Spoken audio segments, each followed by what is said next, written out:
Usap-usapan sa social media ang umano'y pasaring ni Vice Ganda, kaugnay sa sinasabing pagbaba ng ratings ng TV5, matapos ang pag-alis ng ilang kapamilya program ayon sa netizen.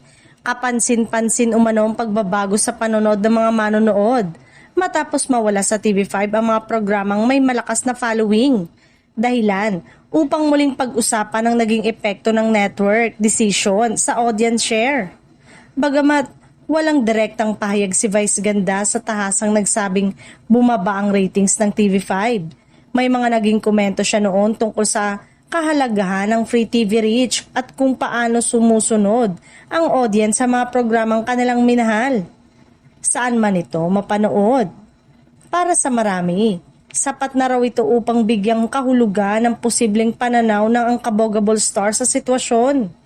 Kasabay nito, umugong ang espekulasyon na maraming kapamilya viewers ang lumipat sa ibang platform at channel kung saan napanood ang kanilang mga paboritong programa, kabilang ang All TV at iba pang partnership ng ABS-CBN.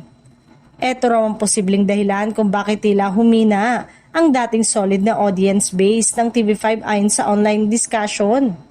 Gayunpaman, iginiit ng ilang tagamasid sa industriya na natural lamang ang audience shift, lalo na sa panahon ngayon kung saan maraming pagpipilian ng manonood.